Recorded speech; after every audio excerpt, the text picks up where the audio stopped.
Hello, my name is Emma Castillo. I am doing the second cultural contact. I will be describing what I watched during the 4 weeks that we did this.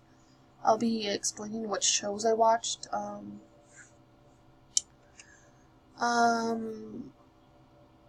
I mostly watched news, if you will. Edición Digital. It's like a newscast show. In a way, it explains recent trends and things, news that's recently going on in the world, things like that. I also watched a novela, which is like a soap opera. Um, it's more like of a not a history, but like a story that is going on, like a love story. And the name of it is Que Bonito Amor, and then I watched like a reality show where it talks about artists and like singers and like actors of not only like Mexican actors or of Latin culture or of Latin background, but also um, normal day to day artists that you hear, J Lo, Shakira, things like that. That they talk about what they've recently done on Instagram, Twitter, Facebook, or whatever they're doing on their live or whatever the thing is that they got going on for them. And that's what El Gordo y la Flaca does. I'm gonna explain a little bit about each of the shows I watched. See the differences, see how they relate, the nuances, and things like that. The first one is Edición Digital. This is a show that's more related, not related. Ten, it's more towards the younger audience.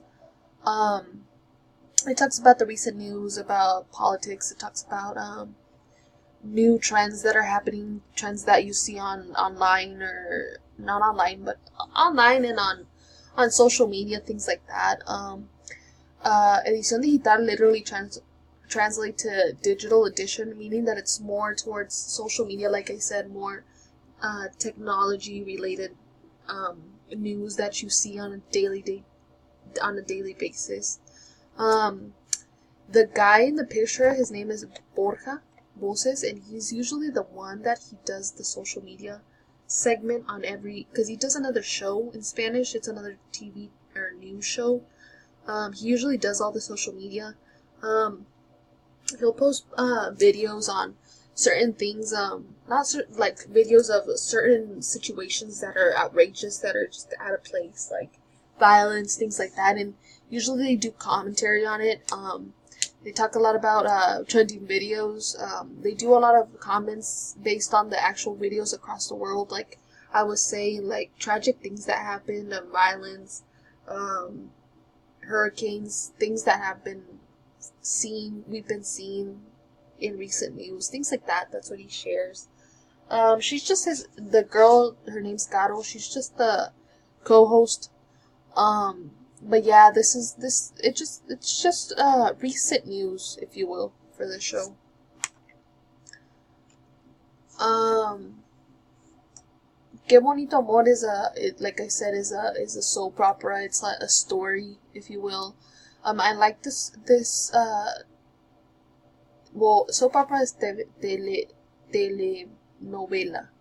That's what it's called, a soap opera. I like the soap opera because it has a lot of Mexican traditions, music, outfits, cultural backgrounds.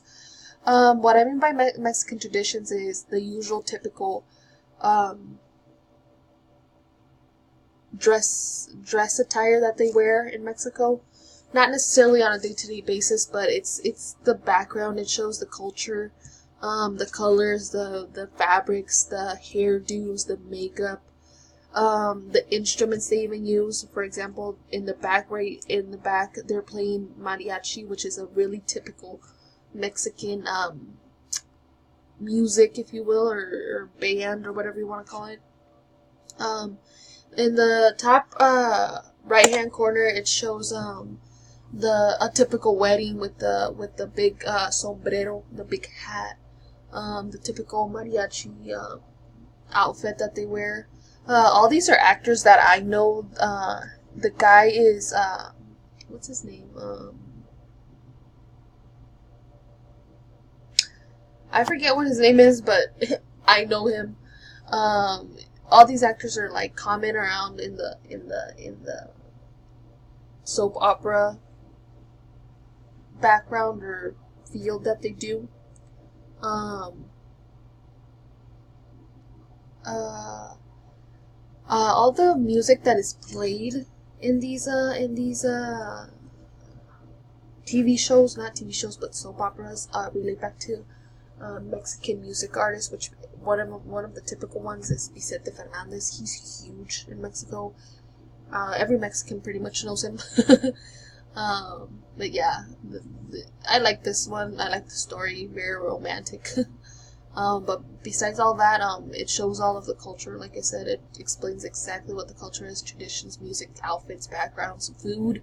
Food. There's a lot of food in here: tacos, burritos, menudo. All these things, all these typical Mexican parties that happen, are all in this soap opera story, which is really really cool. The next thing I watched is El Gordo y la Flaca. My mom loves this show. I see it on a daily basis.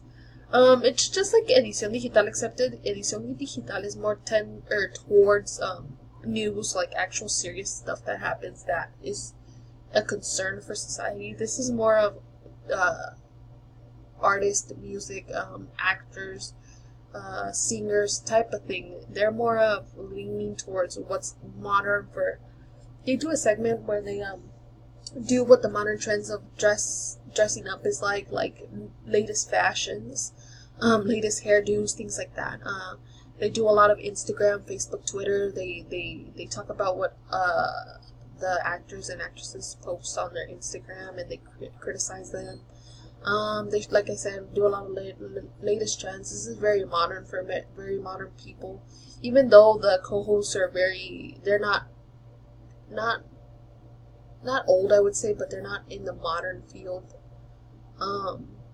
That the name literally translates the fat one and the skinny one. Just I don't know why they did that, but she would be the skinny one, and obviously he would be the fat one. That's what it literally translates to.